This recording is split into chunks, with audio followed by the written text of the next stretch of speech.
The message from the Galactic Council ended with silence. No signature. No farewell. Just a final line of contempt, etched in diplomatic language. Asterisk.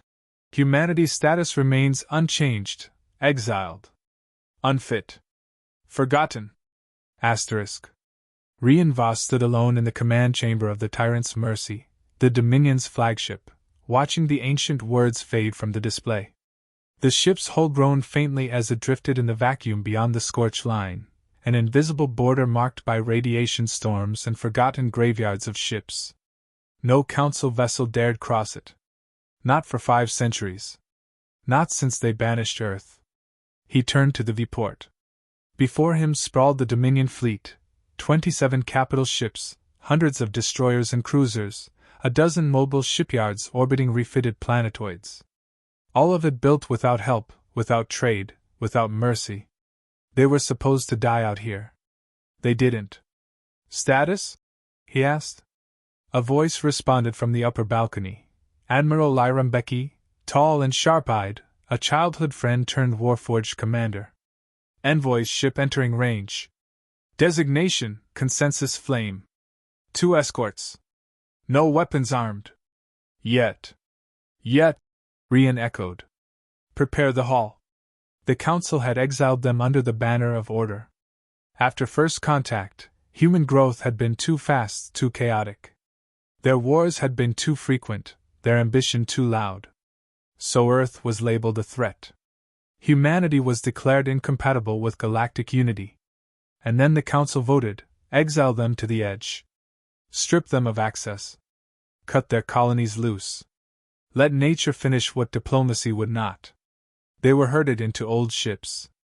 Pushed beyond map space. Left to drift past dead stars and broken moons. But Earth's children didn't die.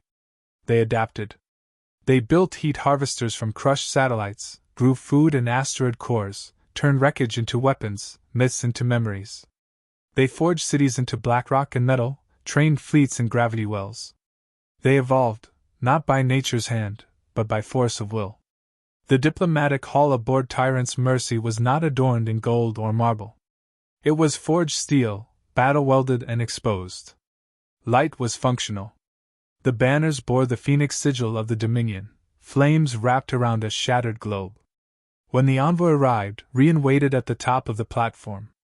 The alien was tall, cloaked in iridescent green, with 4 fingers on each hand and pale ridges where eyes should have been. A Sarn diplomat, council-bred, council-raised. I am Envoy of Krell. The creature-intoned voice filtered through translation implants. Here on behalf of the Galactic Council. Rian nodded once. Rian Voss. Fleet Marshal of the exiled Dominion. Welcome aboard. The envoy took in the room. This ship is armed. Your systems show weapons exceeding Council regulations. We don't follow Council regulations. Your expansion beyond the scorch line violates the terms of exile. No terms were given. Just silence. And a void. A pause. Then, we believed humanity extinct. That belief was convenient. Rian's jaw clenched. It was a lie. And you believed it because it made your hands clean. The envoy tilted its head. Then why reappear now? Why provoke notice? Rian stepped forward. We don't want war. We don't want conquest. But we will no longer live as ghosts. After the envoy departed, Lyra met him in the corridor. Her expression was unreadable. You think they'll tell the truth? She asked. No, Rian said. But they'll prepare for war. They always have. She followed him toward the observation deck. They still think we're the same species they threw out, she murmured. Rian stopped. They don't realize we didn't just survive. We changed. He pointed toward the expanse, where stars no one had dared map now hosted thriving human colonies. They called this exile. We called it home. Back on Earth, now more symbol than origin, the last message from the Council was decoded and broadcast across the Dominion. A child on Helion Prime watched it on a cracked holoscreen. She turned to her father and asked, Why do they hate us? He replied, They fear what they don't control. 3 days later, the council met behind closed doors. They reviewed the surveillance data, analyzed the fleet scans, dissected the recorded interaction. He was calm, one said. Too calm. They're militarized. They're efficient. Unified. Dangerous. Arch-Counselor Vareen Zyloth, the architect of the original exile, watched the room simmer. They were cast out for a reason, he said. That reason hasn't changed. But they've built something unprecedented. Which is precisely the threat, Vareen snapped. They were meant to fail. Now they think themselves equals. The room fell silent. Then, what is your recommendation, Arch-Counselor? He folded his claws together. Containment. Silence them again, before others remember what humanity really is. Back aboard Tyrant's Mercy, Rian stood beneath the Dominion's flag, reading the intercepted orders. Council fleets were moving. He exhaled. So it begins. Lyra entered, eyes sharp. They sent a scout fleet into Sector V14. Our patrols intercepted and neutralized it. No survivors. They wanted a reason, Rian said. We just gave them one. She studied his face. What do we do now? He turned back to the stars. We finish what they started. The wreckage drifted, silent and scorched, across the dark border of Sector V14. 3 Council scout ships, stripped to metal bones, floated in low orbit above a nameless moon, hulls torn open by weapons they couldn't recognize. Fires still burned in oxygen pockets. The crews were gone, atomized or vented into vacuum.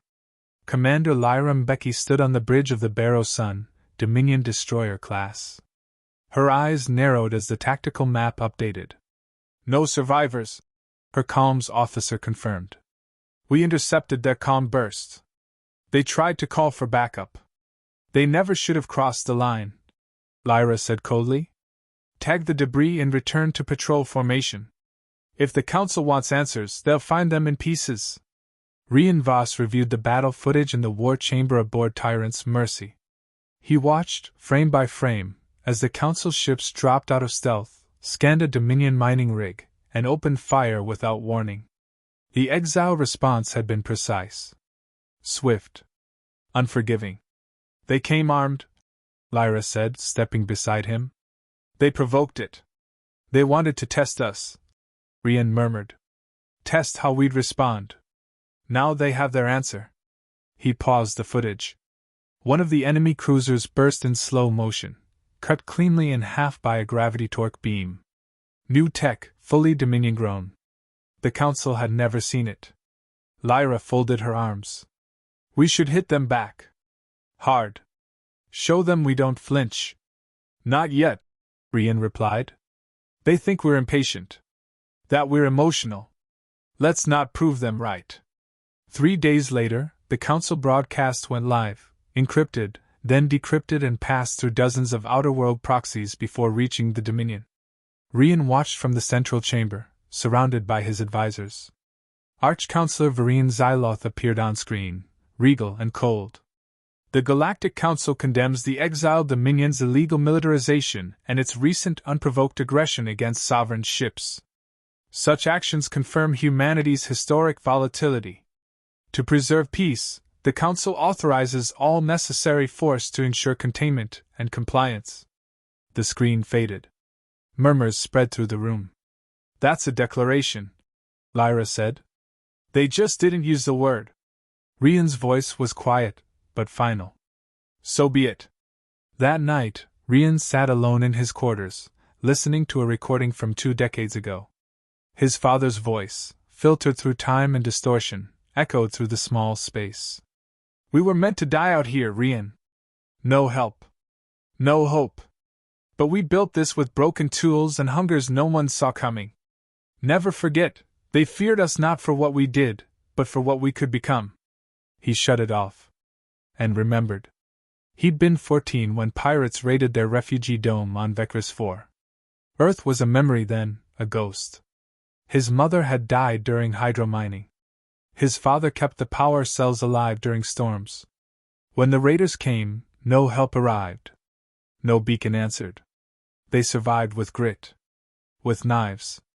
With grit between their teeth and rage in their bones. It was the night he realized no one was coming to save them. So they had to become their own salvation. By dawn, messages from outer fringe colonies began flooding the relay grid. Crin 5. We'll back Dominion fleets with plasma rigs. Just give the word. Teshe our Confederates. We remember when you gave us tech. We owe you. And then. Vocari Commune, non-human, former council client. We request asylum. And protection. Lyra read the last one aloud. They're defecting. No. Rian corrected. They're remembering. In the High Council's core world, panic replaced certainty. They're forming alliances, one delegate cried. With non-members. Several RIM systems support them openly. This isn't an uprising, it's a realignment. Vereen remained still. They are using mercy as a weapon, he said. They grant shelter, aid, dignity, to those we abandoned. That's their new warfare. Silence. They shame us with their survival. Rian stood before the assembled Dominion Command Council. We've been cast as threats. Savages. Monsters. He let the words hang. But we never asked for this war. They brought it to us again. The difference is this time, we're ready. A projection of the scorched line lit up behind him. They call it a border. We call it a lie. We've crossed it before. Quietly. Carefully. Now we cross it with fire and flags. He looked across the room. Generals, engineers, diplomats hardened by exile. No civilian colonies. No transports. Just fleets. Let them see what exile forged. Later that evening, Rian met Lyra in the observation deck. Stars burned along the rim. She broke the silence. You still don't want war. I want truth. But if they won't listen to it, then yes. I'll make them feel it. They'll call us invaders. They called us that when we were begging to be heard. She nodded, jaw tight. He looked at her. We show them not what we became. He touched the glass, where his reflection met the stars. But what we've always been. The Dominion fleet dropped from sublight over the rim's throat, the point where Council space bled into the void. 12 dreadnoughts. 50 cruisers. Hundreds of smaller craft in support formations, shaped in precise triangles that shimmered against the glow of twin suns. They weren't invading, they were standing in full view. Letting the galaxy see what had grown in silence. From the tyrant's mercy, Rian Voss watched as Council fleets formed up across the line, their ships a mesh of older models and newer constructs, elegant and wide-winged. Decorative. Proud. Predictable. Dominion ships bore no frills. They were built for function, resilience, and war. Machines sharpened by centuries of scarcity. They outnumber us 4-1, Lyra said quietly beside him. Numbers won't matter, Rian replied. They still fight the war they started. We learned from the one they never saw coming. On-screen, Council transmissions flooded in, ultimatums, warnings, final offers. Rian muted them all. We didn't come to talk, he said. Patch me into their open net. The technician nodded. A green light blinked. Rian spoke. This is Rian Voss, Fleet Marshal of the exiled Dominion. 5 centuries ago, you cast us into the void. You erased our name from your maps. You sealed the gates and called it mercy. You never asked if we survived. We did. You never asked what we became. You're about to find out. He cut the line. The battle began with a warning shot. A Council destroyer surged forward, launching a grav burst toward the Dominion's outer flank. It never hit. The blast veered off course, pulled into a trap of microsatellite reflectors and redirected, right back into the destroyer's own shield arc. The ship cracked apart from its own fire. The Dominion didn't advance. They let the Council come to them. Council cruisers formed their spearhead, their weapons hammering space where the Dominion line had been, except it had moved 10 seconds earlier, coordinates shifted by predictive AI algorithms. Rian watched the projections.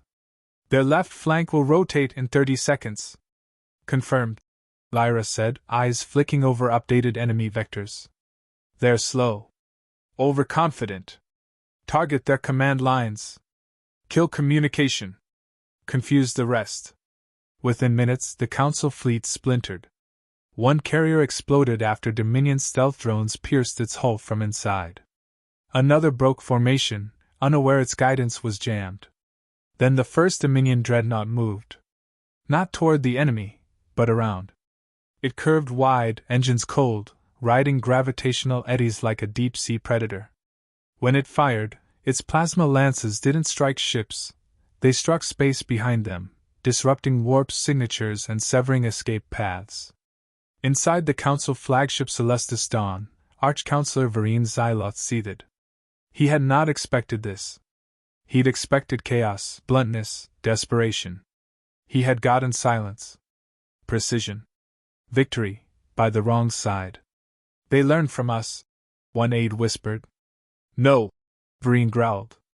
They evolved without us. That's worse. He activated the override. Prepare boarding protocol.